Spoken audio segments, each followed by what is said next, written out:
भगवान का जब मोहिनी अवतार हुआ तो मोहिनी अवतार के उस स्वरूप के सौंदर्य पर 33 कोटि देवता न्योछावर हो गए। सबके मन में यह भाव आया, ये जो भी प्रकट हुई हैं ये किसी भी प्रकार से हमको हमारी गृहिणी के रूप में प्राप्त हो जाएं। इतने सुंदर ठाकुर जी बनकर के आए। चंद्रमा भी पीछे पीछे चल रहे हैं, शंकर जी भी पीछे पीछे चल रहे हैं, ब्रह्मा जी भी पीछे पीछे दौड़ रहे हैं, वरुण आदि आदि जितने भी देव हैं सब मोहिनी पर ऐसे लट्टू हुए कि एक बार हमको देख भर ले, एक बार केवल हम पर दृष्टिपात कर दे, उसी मात्र से हमारा कल्याण हो जाना है। ऐसा ठाकुर जी का स्वरूप।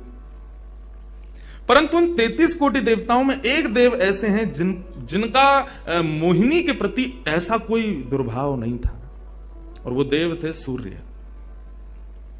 सूर्य ने जब मोहिनी के सौंदर्य को देखा तो उनके मन में भाव आया, इतनी सुंदर, इतनी सुकुमारी, इतनी कोमल, इतनी मधुर। सबको तो लगे हमारी पत्नी बने, लेकिन सूर्य को लगे मेरी बेटी बन जाए, मुझे पुत्री रूप में प्राप्त हो जाए। जब सूर्य के हृदय में यह भावना उत्पन्न हुई तो मोहिनी ने कटाक्ष नेत्रों से सूर्य की ओर देखा, बाकी किसी को देख ही नहीं रही है, और देख करके केवल ठाकुर जी ने उनको इशारा किया। बोले तो आपकी ऐसी इच्छा है? सूर्य बोले जी भगवान, मेरी बहुत अभिलाषा है कि आप पुत्री रूप में मेरे यहां पधारो। ठाकुर जी बोले इतना साधारण नहीं है हमको प्राप्त करना, पुत्र रूप में प्राप्त करना फिर भी साधारण होगा, लेकिन पुत्री भाव में ये तो असाधारण है, इसके लिए आपको तप करना पड़ेगा। सूर्य बोले मैं आज से ही तप करूंगा, लेकिन आप वचन दो मेरे यहां पधारोगे और इसी रूप में पधारोगे। मोहिनी ने कहा यदि मैं तुम्हारे भजन से प्रसन्न हुई, यदि तुम्हारी भक्ति में, तुम्हारे प्रेम में प्रबलता हुई, मोहिनी 33 कोटि देवताओं को मोहित करती है, लेकिन तुम्हारे भजन के प्रभाव से मैं जब तुम्हारे यहां अवतरित होंगी तो मोहिनी को भी मोहित करने वाला रूप धारण करके आऊंगी। मोहिनी जिसने तीनों लोकों को अपने रूप पर न्योछावर कर दिया, वो मोहिनी भी जिस रूप को देख करके मोहित हो जाए, वो रूप आएगा आपके यहां पर। वही सूर्य वृषभानु जी के रूप में प्रकट हुए हैं। और जब वृषभानु जी के रूप में प्रकट हुए, उससे पहले एक राजा के रूप में भी आए थे, तब भी इन्होंने तपस्या की थी, लेकिन ठाकुर जी नहीं पधारे। जब वृषभानु के रूप में प्रकट हुए तो इन्होंने ठाकुर जी का यजन करना बंद कर दिया, ब्रह्मा जी का यजन प्रारंभ किया। ब्रह्मा जी से प्रार्थना की। ब्रह्मा जी प्रकट हुए, बोले क्या वरदान चाहिए? बोले वरदान आपसे नहीं चाहिए, वरदान हमको किसी ने कहा था कि वे हमारे यहाँ पुत्री रूप धारण करके आएंगे, मुझे लग रहा वो कहीं भूल नहीं गए हो, इसलिए ब्रह्मा जी आप बहुत करीब हो ठाकुर जी के, आप उनको जाकर के संकेत करो कि कोई आश में बैठा उनकी में। जब से मोहिनी स्वरूप देखा तब से हम पागल हुए फिर रहे हैं। 33 कोटि देवताओं के मन में यही आता है कब प्रकट होंगी दोबारा। कृपा करो, आप प्रार्थना करो कि वो पधारें। ब्रह्मा जी बोले आपके भजन में इतनी सामर्थ्य है कि ठाकुर जी मना नहीं कर सकते। बोले तो फिर मुझे विश्वास के लिए कुछ तो कह करके जाओ। ब्रह्मा जी बोले मेरी जिम्मेवारी बन जाए, इसलिए चलो इस पर्वत के रूप में मैं विराज जाता हूं। और बरसाना पर्वत के रूप में श्री ब्रह्मा जी विराज गए। ठाकुर जी आएंगे, मैं जिम्मेवारी लेता हूं, इसलिए मैं ही पर्वत बन के बैठा हूं।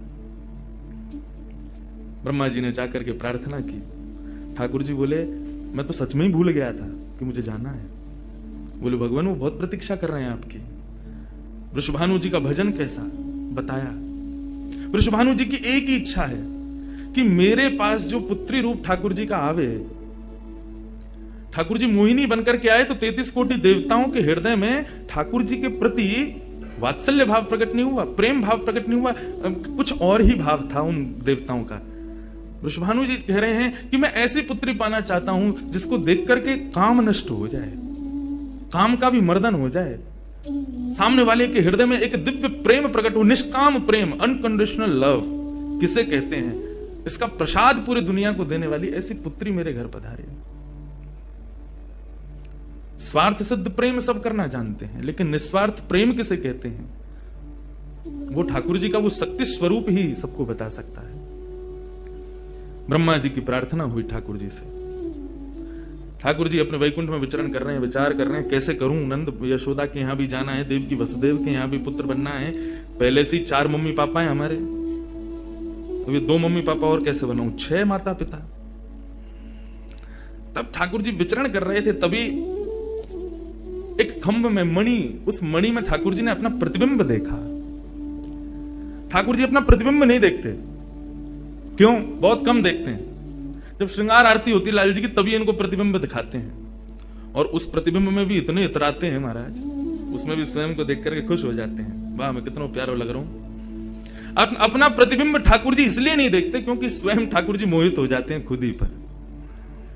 जैसे ही ठाकुर जी ने स्वयं का प्रतिबिंब देखा, प्रतिबिंब देख के आगे बढ़े, लेकिन ठाकुर जी मन में विचार करने लगे, मुझे सबके स्वभाव प्रिय हैं, लेकिन अपना यदि देखूं तो अपना प्रतिबिंब बहुत प्रिय है। जब स्वयं को देखता हूं प्रतिबिंब में, तो ऐसा लगता है कि मानो जो सबको मोहित कर रहा है वो स्वयं को जब देखे तो खुद भी मोहित हो रहा है, क्योंकि प्रतिबिंब कभी झूठ नहीं बोलता। प्रतिबिंब का ये स्वभाव है, आप जैसे हो वैसा आपको दिखाता है। ठाकुर जी ने जब प्रतिबिंब देखा, अपने उस प्रतिबिंब स्वरूप को ठाकुर जी ने स्थिर कर दिया, और स्थिर करके अब तो ठाकुर जी लाए महाराज लक्ष्मी जी की पूरी पेटिका लेकर के आए श्रृंगार की, और अपने प्रतिबिंब स्वरूप को ही उन्होंने श्रृंगार करना प्रारंभ किया। किशोरी जी के श्रृंगार का इतना भाव बताते हैं, किशोरी जी की नथ बेसर ऐसी, किशोरी जी के कान के कुंडल ऐसे, किशोरी जी के पांव की महावर ऐसी, क्यों ना हो? क्योंकि श्याम सुंदर ने श्रृंगार किया है। किशोरी जी का जो स्वरूप है वो ठाकुर जी ने उसका श्रृंगार किया है। नारायण बैठे महाराज सिंहासन लगा करके अपने प्रतिबिंब का ही श्रृंगार कर रहे हैं। मोर पीछ हटाया, मुकुट उतार के दूर रखा, घुंघराले केशों को खोल दिया, नेत्रों में सुंदर सुंदर छोटा छोटा काजल लगाया, माथे पर एक सुंदर बिंदिया लगाई है, होठों पर निर्मल लालिमा लगाई है, गले में हार पहनाया, सर्वांगीण श्रृंगार किया, और लक्ष्मी जी की चुनरी ला करके जैसे ही शीश पर से चढ़ा करके ठाकुर जी ने थोड़ा सा जो श्याम रंग है उसको जैसे ही गौर वर्ण किया, वैकुंठ के उस प्रतिबिंब में से मानो जैसे सूर्य चंद्र का एकाकार रूप प्रकट हो गया हो, इतना तेज पुंज प्रकट हो गया कि ठाकुर जी भी अपने नेत्रों को छुपाने लगे। थोड़ी देर नेत्रों को बंद करने के बाद जब बड़ी धीरे से ठाकुर जी ने जब अपने प्रतिबिंब की ओर देखा तो किशोरी जी का दिव्य स्वरूप वहां प्रकट हो गया।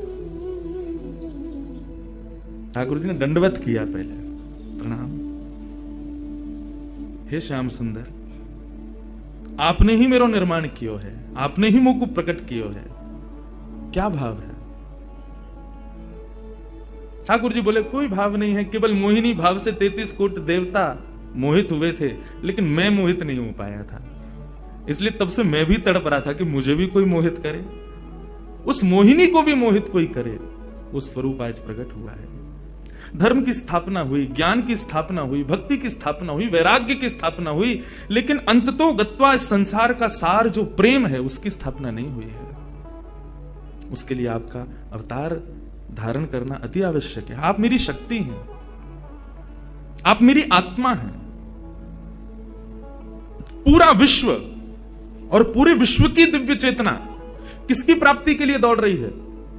कि आत्मा एक दिन परमात्मा में मिल जाएगी, लेकिन उस परमात्मा में आत्मा जो विद्यमान है वही तो किशोरी जी हैं। उस आत्मा की परमात्मा की जो आत्मा है वही तो श्री राधा जी हैं। लोग उनके रूप को नहीं समझ पाते। आजकल के यंगस्टर्स, आजकल के युवा उनको बहुत विचित्र रूप में दर्शन करते हैं कि कृष्ण राधा कौन है, बोले कि they are just like some love words. ऐसा नहीं है। आप उनको सीमित उस अवस्था में, और माफ कीजिएगा यदि किसी प्रवचनकर्ता की कथा सुनने के बाद भी आप उनको वहीं तक सीमित मान रहे हो, दोष आपको नहीं, प्रवचन करने वाले को लगेगा कि तुम किशोरी जी के इसी रूप को स्थापित कर पाए। इसीलिए कथाओं में ज्यादा किशोरी जी का प्रसंग ना हम कहते हैं ना उसका स्पर्श करते हैं। स्पर्श करने पहले से भी 100 बार सोचते हैं।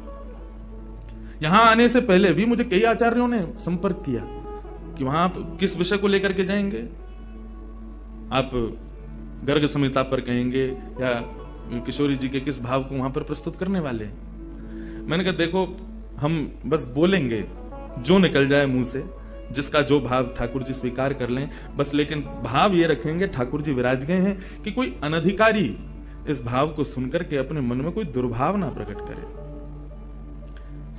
ब्रजवासी बहुत डरते हैं किशोरी जी के भाव को कहने में, क्योंकि जब सामने वाले से प्रत्युत्तर के रूप में कुछ विलग ही सुनने को मिलता है तो बहुत कष्ट होता है हृदय को कि तुमने किशोरी जी को क्या समझा, वो क्या है और तुमने उनके किस रूप को जाना।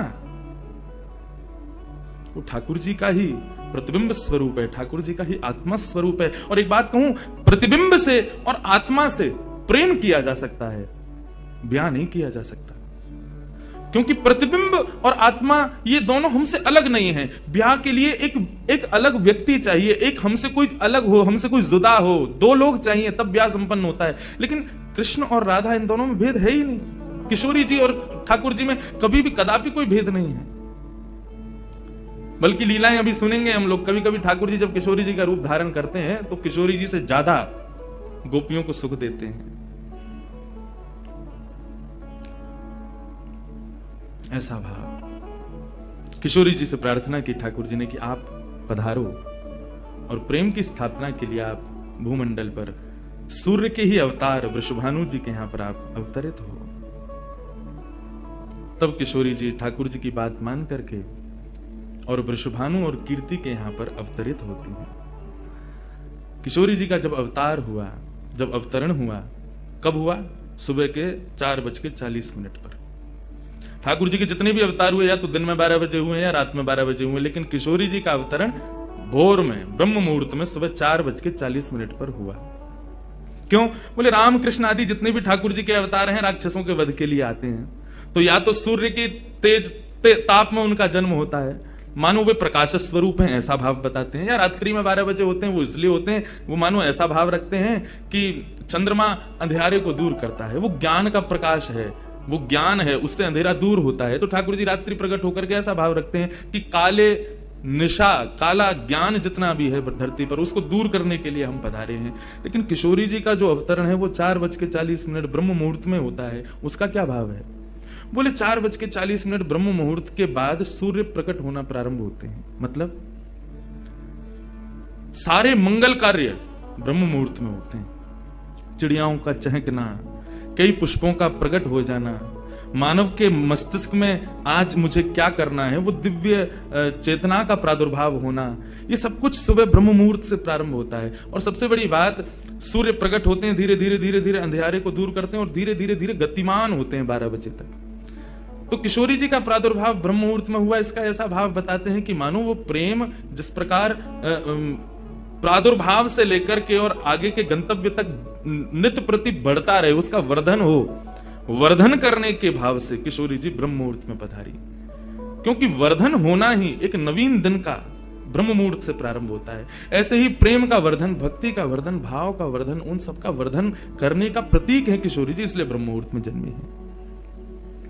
किशोरी जी का प्रादुर्भाव हुआ, पूरे बरसाना में आनंद उत्सव मनाया गया, सब नाच रहे हैं, गा रहे हैं, आनंद मना रहे हैं। नंद बाबा भी आए, यशोदा जी भी आई हैं, उन्होंने भी आकर के वृषभानु जी को बधाई दी है। सब कुछ हुआ, लेकिन किशोरी जी के प्रादुर्भाव में एक वैचित्र था। क्या? दिन बीत गए 8, लेकिन किशोरी जी ने अभी तक नेत्र नहीं खोले।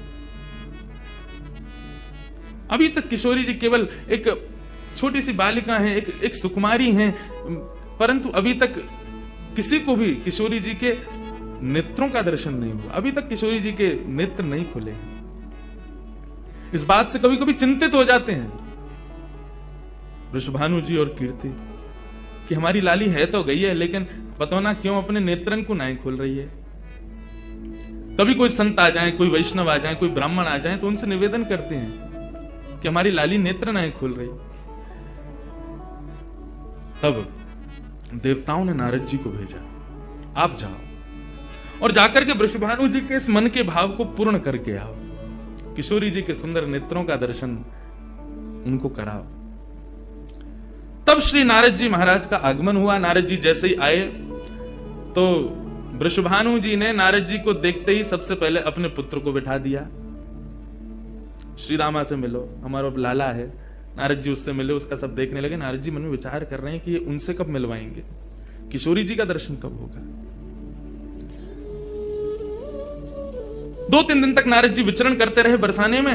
वृषभानु जी का मन तो होता है कि मैं इनसे कुछ कहूं, कुछ पूछूं, थोड़ा किशोरी जी के बारे में, अपनी लाली के बारे में न कुछ जानूं, लेकिन अभी वो भाव प्रकट नहीं हो रहा है।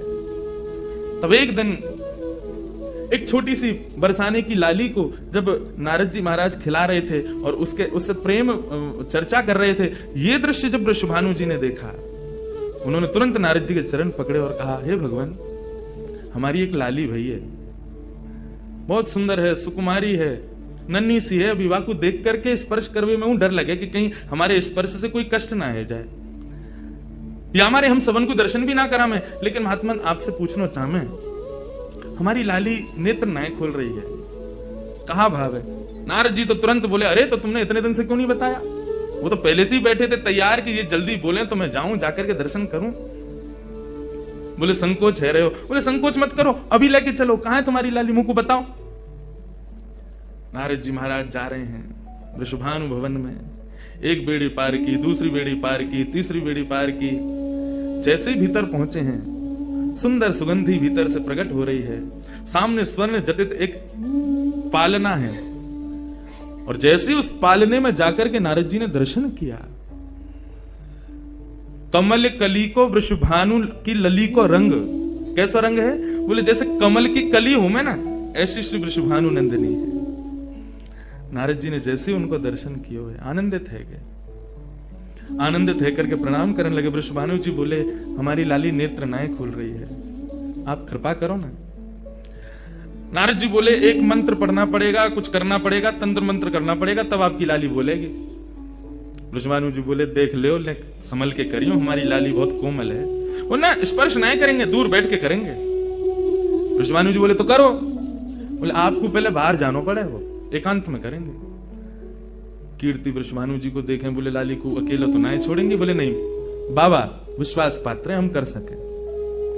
वृषभानु जी और कीर्ति दोनों जैसे ही बाहर पधारे, नारद जी ने गेट बंद कियो, तुरंत चरणन में प्रणाम कियो, और प्रणाम करके सीधे सन्मुख बैठे हैं। हे कृष्ण मनोहारिणी जय वृंदावन प्रिया, जय भू मंगल ललिता, जय वेणु रवाकुल। जय कृष्ण मनोहारिणी जय वृंदावन प्रिया, जय भू मंगल ललिता, जय वेणु रवाकुल। जैसे ही नारद जी के मुख से ये शब्द प्रकट हुआ, जय कृष्ण मनोहारिणी, ये कृष्ण मनोहारिणी शब्द जैसे ही नन्ही सी श्री किशोरी जी के कान में कृष्ण शब्द गयो, कृष्ण शब्द जाते ही नन्ही सी किशोरी जी के नेत्र अपने आप धीरे धीरे धीरे धीरे खुलन लगे। मुख पर एक प्रसन्नता सी प्रकट हो गई। नन्ही सी किशोरी अभी करवट लेनो भी नहीं जाने, लेकिन जैसे ही बार बार ये श्लोक का गान नारद जी के द्वारा हो रहा है, जय कृष्ण मनोहारिणी जय वृंदावन प्रिय, इसको सुनकर के किशोरी जी जो अभी करवट लेनो भी ना जाने, वो अपने पालना को पकड़ करके अपने पालना से उछक करके वहीं से झांक करके श्री नारद जी को देख रही हैं। और नारद जी ने जैसे ही किशोरी जी के रूप को देखो है, सुंदर मृगनयनी किशोरी जी आज नारद जी को देख रही है। मुख में अभी दांत ना है, बिना दांतन के किशोरी जी के मुखमंडल की प्रसन्नता देख करके नारद जी आनंद विभोर हो गए। नारद जी बोले, आपको ये कीर्तन भायो, आपको ये कीर्तन प्रिय लगो? किशोरी जी के मुख से केवल किलकारी निकल रही है। नारद जी ने उठाई अपनी वीणा करताल और जय कृष्ण मनोहारिणी जय वृंदावन प्रिय, और इसी का कीर्तन करते हुए वहां नाचने लगे, नृत्य करने लगे, चारों ओर घूम रहे हैं। बीच में पालने में श्री किशोरी जी बैठ करके और करताल बजा रही हैं, और करताल बजा करके आनंदित हो रहे हैं। वृषभानु जी बाहर